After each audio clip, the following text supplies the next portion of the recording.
Welcome back to Streamline Investigations. I'm just going to go back through all the cases which I've covered, people. And this is from the Belfast Live, and they produced this last month. And this is the sort of latest update I've got on Amy Fitzpatrick, who went missing New Year's Eve 2008.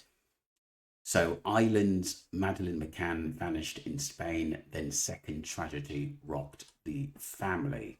So the news goes, the Belfast Live goes on to say Amy Fitzpatrick was just 15 years old when she went missing in Spain in 2008, and her family are now calling for the investigations into her disappearance to be upgraded to a murder inquiry.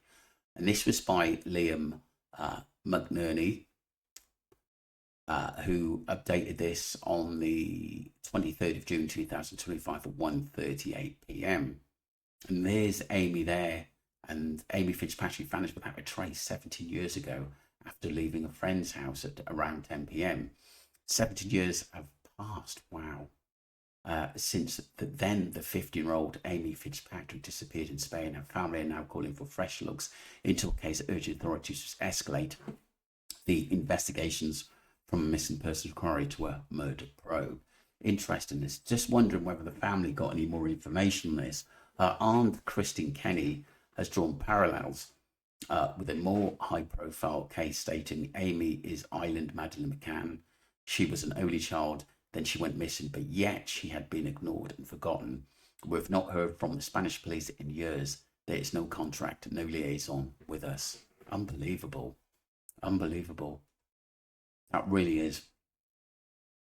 All we are asking for is for a review of Amy's case and for it to be upgraded from a missing persons case to a murder inquiry.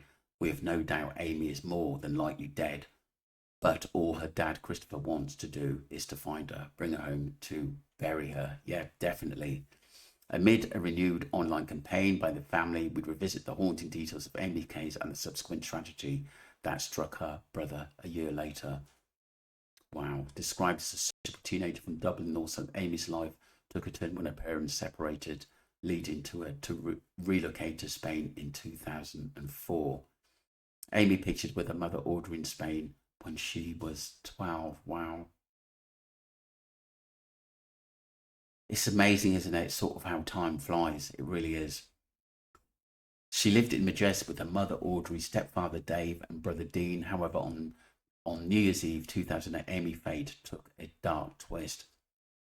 The last communication from Amy to her mother was a phone call at midnight the day before she vanished, wishing Audrey a happy new year. The teenager was staying over at a friend's, Ashley, for the night, looking after her friend's younger brother. The next evening around 10 p.m, she began her 20-minute walk home but didn't make it.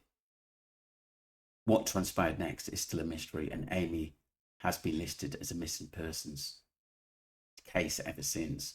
Her disappearance in the Costa del Sol occurred just months after a 3-year-old British girl, Madeleine McCann, went missing in the Algarve. Despite this, Amy's case didn't receive the same level of media attention, even though her parents employed the same private detectives that the McCann family used, hoping to uncover some clues.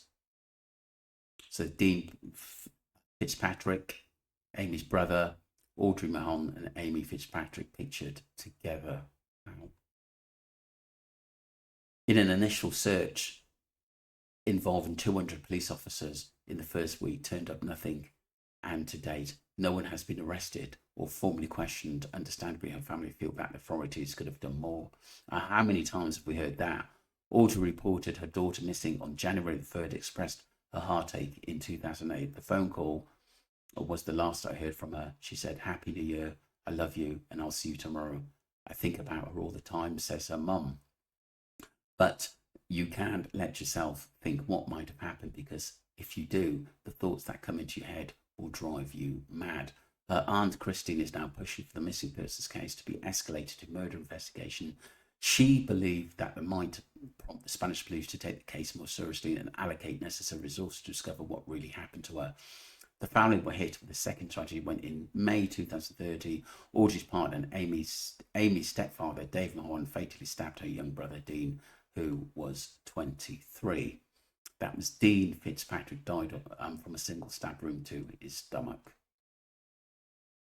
Mahon claimed the stabbing was an accident from a dispute over a water bottle. How strange. He said that Dean ran into the knife that Mahon had in his pocket in 2016. Yeah, right. Mahon was convicted of manslaughter and was released from prison 5 years later.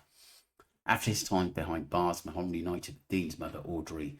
They commenced a new life together in Carrick on Shannon, Litteram. Audrey opened up to the Irish Daily Star about a choice to stay with her new husband after his release, stating, "We have both done our time and we both just want to live, hopefully peacefully, the rest of our lives together." People expect that I should turn my back on him, even though I know what a good man he is. I never speak bad about my son, but nobody knows what my son was like and what we were going through. It was his fault. He didn't deserve what happened to him, but if it had turned out the other way around, Dave hadn't have taken the knife off him and Dean used the knife on Dave, what would people then think? True. Further revelations came from Dean and Amy's father, Christopher, who continued that his son intended to give Gardaí explosive information prior to the untimely death. Interesting stuff. Christopher, who authored the book How Much Pain Can Our Hearts Endure, opened up to the Irish Mirror, saying that the last couple of days has been confided in me quite a lot about Amy. Before, he never said too much, but he was coming around and talking a lot about it. He was loosening up in the last week and a half. Dave, meanwhile, disclosed his desire earlier this year to return to Spain in hopes of launching a new search for his stepdaughter, Amy. There's Dave, their interview to the crime reporter Paul Healy early this year. As for any progress in this case, Dave remarked, "No, nothing. I would love to have another meeting or two with the guards at Seville. I've no animosity towards the guards here. Having said that, they've done nothing to assist us in Amy's disappearance in the past 70 years. So we'd love to have another meeting with the guards at Seville." Having said that, like Audrey is not here today because she can't do another interview. She'd be in bed for a month afterwards. Wow. Obviously taken a lot out of her. Can you imagine Audrey having another meeting with the guards at Seville? Question mark. It would kill her, but she'd find the strength to do that. Yeah, I do feel the investigation is dead. We don't speak to anybody. He also shared, I think, about Amy's disappearance first thing in the morning and the last thing at night. I fall into my knees, but Audrey has fallen to her knees more than I. Attempted suicide, alcoholism, and stuff like that. And who could blame her?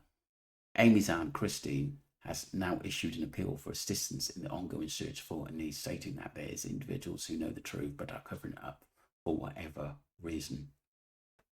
She also expressed their frustrations with the Irish government. Remarkable that despite years of communication, little or nothing has been done. Concluding her plea, she remarked, "We repeatedly asked them for their help, but nothing ever happens. They know Amy was a child, an Irish citizen, but yet they do nothing. It's very, very frustrating and so wrong." So that was the Belfast Live, and that was the update on missing Amy. And it's such a sad case, and what happened to the brother as well. But like I said, we just have to have hope. Dave, the stepfather, it always seemed a little bit odd to me. I don't know why. I think Audrey knows a lot more. I just do. I think someone out there knows something. I don't think Amy's alive, to be honest with you, which is so sad. Don't forget to subscribe to Streamline Investigations and let me know what you think of the case. And if there's something that I didn't know, because I'm actually going back through the cases that I've been through. I think it's very, very important that we basically go back through them and get updates. Thank you.